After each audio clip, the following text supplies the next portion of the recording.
Let's jump into that first story. We got this one from the Daily Mail. Quote, they tell us to be peaceful. Trump issues another threat and tells Soros-backed animal, Alvin Bragg, to drop the Stormy Daniels case as grand jury is canceled for the rest of the week and questions grow about looming indictment. Manhattan grand jury members were told not to show up to court on Thursday. Sources tell DailyMail.com prosecutors are having trouble convincing the jury to indict Trump over hush money payments to Stormy Daniels. Trump is expected to fly to Waco, Texas on Saturday for a campaign event. Trump's also raised $1.5 million off of it. I think he's done absolutely the right thing. I think he's doing the right thing by continually calling this out. And I think only because he called it out are they backing down. So they don't convene the grand juries on Friday. That's what I've seen reported, which means not Monday, not Tuesday, not Wednesday, not Thursday. Every single step of the way, it's been kicked back. And now we don't even know if it's going to happen.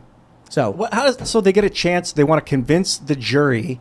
But if they can't convince the jury, I think that means that they lose the case. I don't think that means you get to keep trying to convince them every day. But is there some legal precedent where you're allowed to be like, you don't believe me yet? All right, we'll see you again tomorrow, until they break the jury and make the jury go the way they want them to. Grand juries are not prosecutions. All they're doing is trying to get an indictment. So it's a preponderance of evidence. Hey, here's a picture of a guy near a crime scene. He may have done it. We've got a bunch of evidence. We want to bring it to trial. Okay, indict him. And the jury's like, no, it's not enough evidence. So they're like, okay, well, we'll come back tomorrow and see if you change your mind. And if you don't change your mind, we're going to bring you back every day until you maybe change your mind. Like, what is this? What kind of duress is that to put a jury under? If they don't want to do it, they don't want to do it. Yes. I think there's exculpatory evidence that outright proves Donald Trump didn't do it. And they're desperately trying to do this anyway. But I think that Donald Trump calling this out and saying they're trying to arrest me is what caused this to basically start breaking apart. Yeah. High level of media scrutiny, political scrutiny. Alvin Bragg is probably sweating it. He issued a letter, sent it to Congress. I have a feeling that come next week, it probably won't happen. Not to mention, I'm willing to bet when Democrats saw the news that Trump raised $1.5 million in 3 days, they were like, dude, you got to stop doing this. Yeah. Like, I know it's good for your career and all, but you're filling his war chest. I think this guy learned what every Republican primary opponent of Trump learned the hard way in 2016, which is this is what Trump is good at. This is feeding the narrative. Like, Trump is the headline all week long, and he's both playing the victim and kicking this guy's ass at the same time and raising a bunch of money. And I think the call came down from somebody and said, you're helping this guy and you're getting killed. You better stop. So it's politics. It's not a legal thing at all. It's about the narrative that they wanted to create. And this is what Trump is a master at. That's why I think he came out and said ahead of time, it was such a skillful move to come out and say, they're going to arrest me next week. Because if he doesn't get arrested, his base is like, cool, that sounds good. If he gets arrested, they're enraged. They can't believe that this is happening to him. And the element of surprise that we've talked about a little bit, the perp walk photo that I think a lot of left-leaning journalists would have really liked to have published, it's gone, right? It doesn't have the same meaning. And so really Trump has come out as the winner in this scenario to the detriment of the Democrats. Like they completely miscalculated how he would handle the situation. I wonder if it's that Alvin Bragg is this low-level nobody. You know, it's like, imagine you're the CEO of this big company and you're about to do a big merger deal or some big buyout, and then the janitor throws a water balloon at the other company's president. You're like, what are you doing? What is this? Like, so Bragg is this nobody, and he's like, I want to be famous. I'm going to indict Trump. And the Democratic leadership is like, what is this guy doing? He is making Trump's base fervent. He is riling them all up, filling his war chest. And then I wonder if he got a phone call and they were like, you need to stop. See, I wonder if... Absolutely happened that way. Yeah. I also wonder if the New York AG, Letitia James, initially was like, we've got to move forward. We've been investigating Trump for like 3 years at this point. You know, someone has to bring charges against him. Alvin, you do it. And then it all backfired. She's like, stop immediately. You're making us all look bad. Like, he's kind of being thrown to the wolves, too. I would hate to be him right now. They would do that? No, probably not. This is just my crazy conspiracy theory side.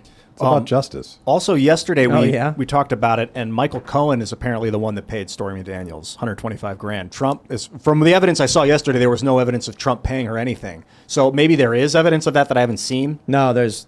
Yeah, so my understanding is there's no evidence. And what they're doing is that Cohen paid the money, and then in the legal bills that Trump paid is a comparable amount of money. And they're like, that proves it. And it's like, no, it just proves that Cohen lied.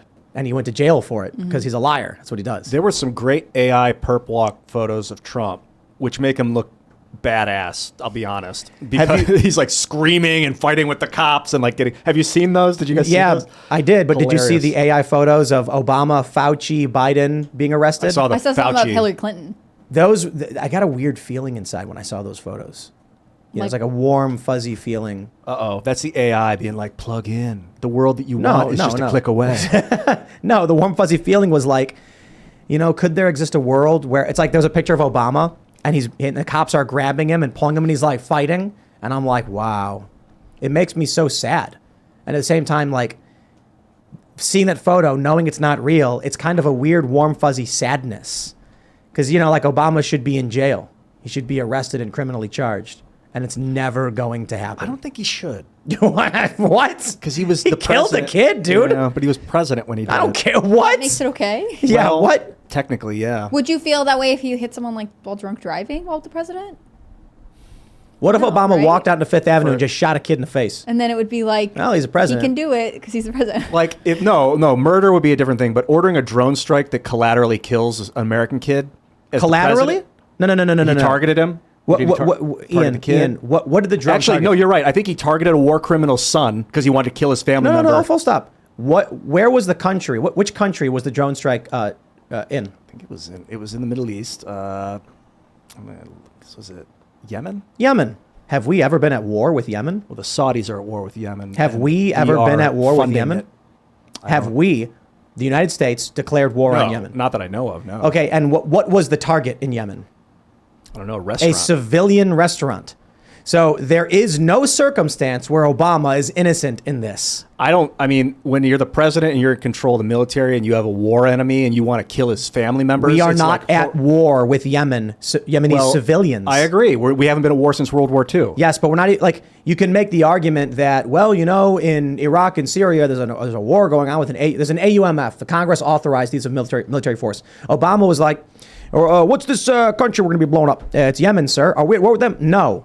And what's our target? It's a civilian restaurant. Blow them up. Get it done." What? There's literally no circumstance where that is not a capital offense. I'm sorry, that's worse.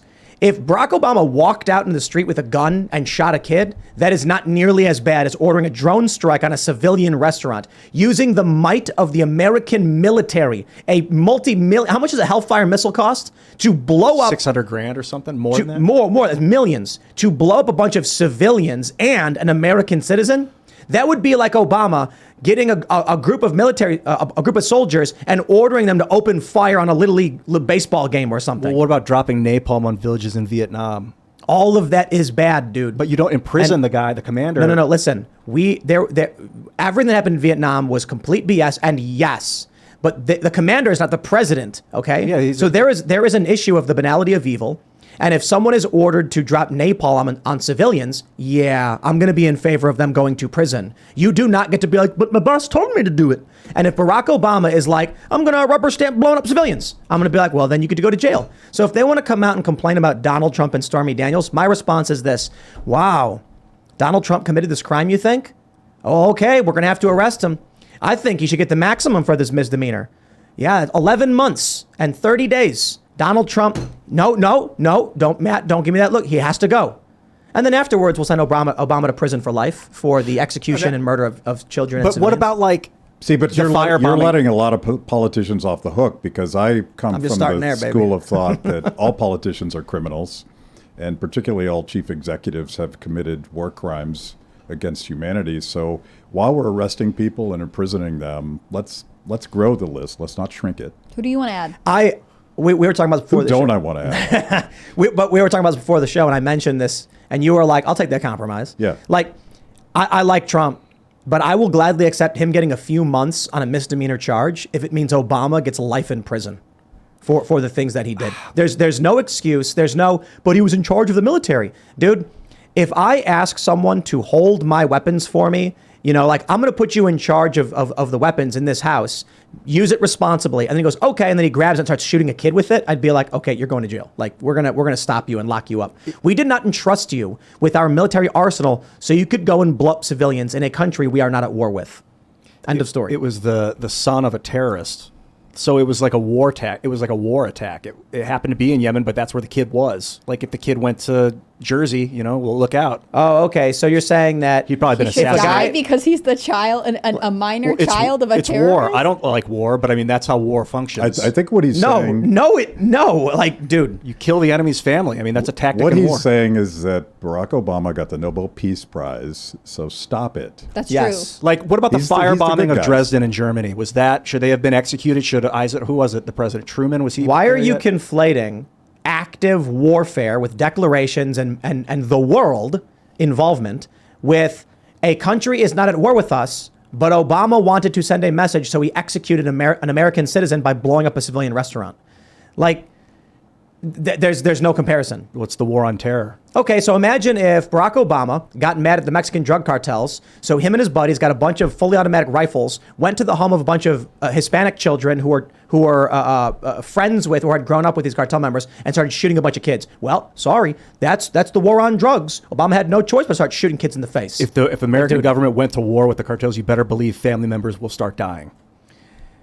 In the United States, you are making the argument that we should not criminally prosecute Obama because the extrajudicial assassination of an American citizen in a country we're not at war with is justified because that was the son of someone we were targeting in a different country.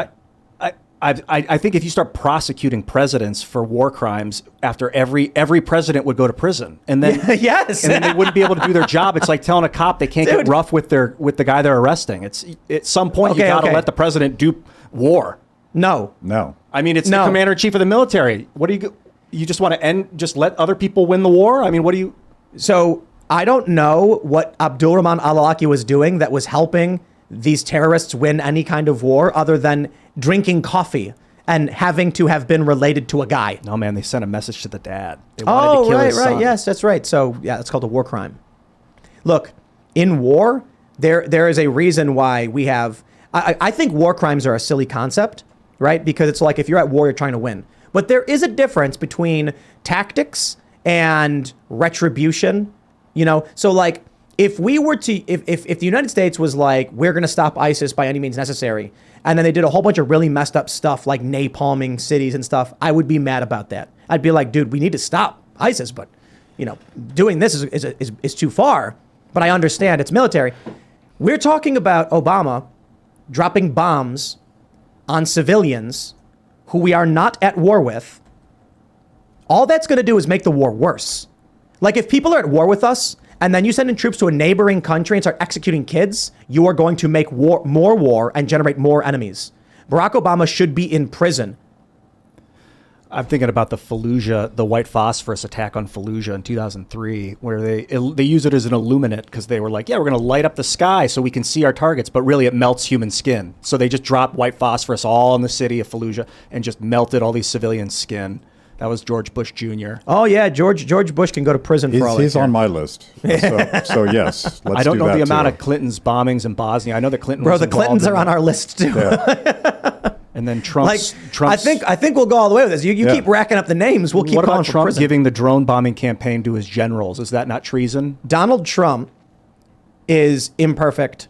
However, he was pulling troops out of the Middle East. He had no new wars. He was trying to get our troops out of Syria. I look at what Trump was doing as trying to stop these things. Granted, he inherited a lot of it from Obama, from George W. Bush, and that's bad. However, I look to who started it and who was trying to stop it. Donald Trump was trying to stop it.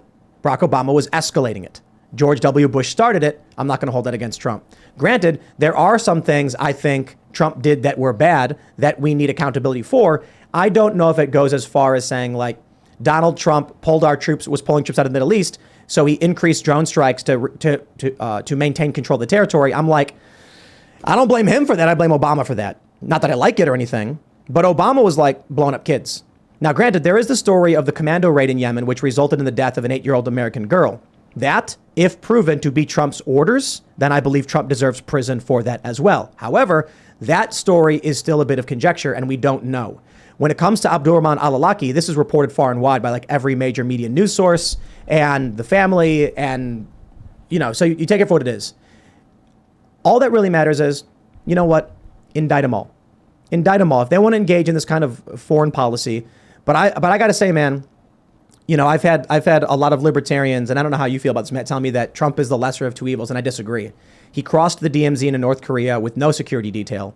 He helped negotiate the Abraham Accords. A lot of that was Jared Kushner. I like that. He was trying to get our troops out of Syria. Very good. He crushed ISIS. Very, very good. He set a deadline for getting out of Afghanistan. I'm like, yo, this guy's doing good stuff. I will take what I can get. Barack Obama was escalating it. George W. Bush was starting it. The Clintons were engaged in all of it. It goes all the way back. I'll take what I can get with Trump. I don't know what your thoughts are. Yeah, I mean, the practical question is, I think the war on terror has been a disaster, and I'm channel my inner Ron Paul here and say we never should have done it, and we've made things far worse, and we've killed a lot of innocents and created lots of chaos. But the practical question for the next president, if it's Trump or somebody else, is how do you extract us from all of this without starting new wars? And I'm willing to grant that that's a messy process, and I would give Trump credit on all of those things for mostly moving in the right direction. Not always, but mostly moving in the right direction. And, you know, he didn't get us out of Afghanistan, and I wish he would have succeeded at that, because the way Biden did it was a tragic shit show, or I don't know if we're allowed to say shit show. Yeah, after 15 seconds, yeah. I almost feel like they intentionally sabotaged Afghanistan to guarantee their ability to reinvade later if they want to. It sure looks like that. I had there's a Congressman, Warren Davidson, who's been like a real hero, saying we got to get our guys out no matter what. And I asked him, is this just gross incompetence, the way we got out of Afghanistan, or was it purposeful? And he, in a very political way, said, I don't see how it can't have been purposeful, so that the lesson is don't ever get out of anything ever again, because it doesn't work. And you have to wonder why they would abandon Bagram Air Force Base without notifying security forces in the country, why they cut all air support logistics. There's no way it wasn't intentional. Why they left all that equipment and didn't decommission it with nanothermite. Like, they didn't melt the machines before they just left them behind. And they were purposefully blocking private efforts. They had transportation, they had people, and all the State Department had to say was do it, and they blocked it. Blinken testified today that there are still like over 175 Americans still there. Like, they left people behind on purpose. Like, there's no way that this wasn't intentional. Thanks for watching this clip from the Timcast IRL podcast. Hang out with us live Monday through Friday at 8 p.m. and become a member over at timcast.com for uncensored, members-only shows exclusive. Thanks for hanging out, and we'll see you all next time.